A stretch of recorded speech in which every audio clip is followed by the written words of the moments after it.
I just saw, back to back, the 1960 original version of Ocean's 11, directed by Louis Millstone, written by Harry Brown and Charles Lederer, and starring a huge ensemble cast of Rat Packers, including Sinatra, Dean Martin, Sammy Davis Jr., Peter Lawford, Joey Bishop, Angie Dickinson, Cesar Romero, among others. And I saw the 2001 remake, directed by Steven Soderbergh, written by Ted Griffin, and starring a huge ensemble cast, including George Clooney, Brad Pitt, Matt Damon, Don Cheadle, Julia Roberts, and Andy Garcia, among many others. One was about a bunch of guys who were all members of the same World War II military unit, and the other was just a bunch of criminals chosen by leaders Clooney and Pitt, and each group perpetrates a heist of multiple Las Vegas casinos, 5 in the 1960 version, but only 3 in the 2001 version.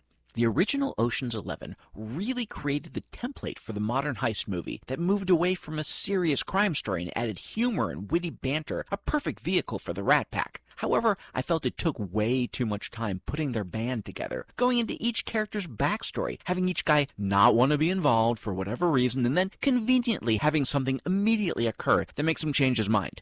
It was repetitive, dragged out. It took way too long to get to the actual heist, which wasn't as exciting, intricate, or clever as you'd probably want it to be. The movie on the whole is slow-paced and very dated. Meanwhile, the 2001 remake was far more slick and polished. Pretty much everything about it was better, from the witty banter to the introduction of the characters, from the modern cinematography to all the technical aspects.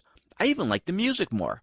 However, it too got bogged down in the middle while you're waiting for the heist to happen. That heist, at least, was far more cleverly done, with some neat reveals that the older one didn't have. However, both heists were somewhat ridiculous, with the 2001 movie having the much bigger bullshit factor of the two.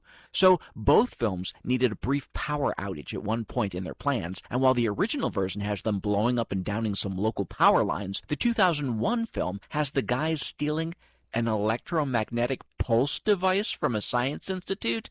It's a little nutty, and there were other issues as well. But the biggest BS was in the relationship between married couple Clooney and Roberts. He is, in her words, a lying thief whom she divorces while he's in prison. She hates him and seems to have good reason to. However, now she's dating the guy who owns the casinos that the group is robbing. Clooney wants her back, and so, as well as doing his heist, he's attempting to show her that her new beau, played by Andy Garcia, is a bad person she shouldn't be with. And he does this.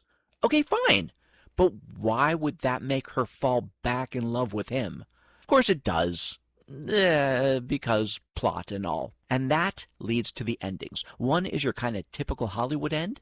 Didn't do that much for me. The other sort of ends with a joke that, yeah, it was cute, but not that cute. And so I felt that the 1960 version, despite its huge star power of that bygone era, simply doesn't hold up to today's standards in just about every way. And that's why I rated it at 5.3. And if you know my grading scale, you know that a 5.0 to the 5.4 is so-so. And the 2001 version, while much better, isn't really that great either, despite its arguably even bigger star power. I ended up giving it a 5.9, and a 5.5 to a 5.9 is decent. So there you go. The original was so-so, the remake was decent. But don't take my word for it. Check them both out for yourself, and let me know what you think in the comments. Now I gotta run, because the next Remake City double feature is starting right this minute.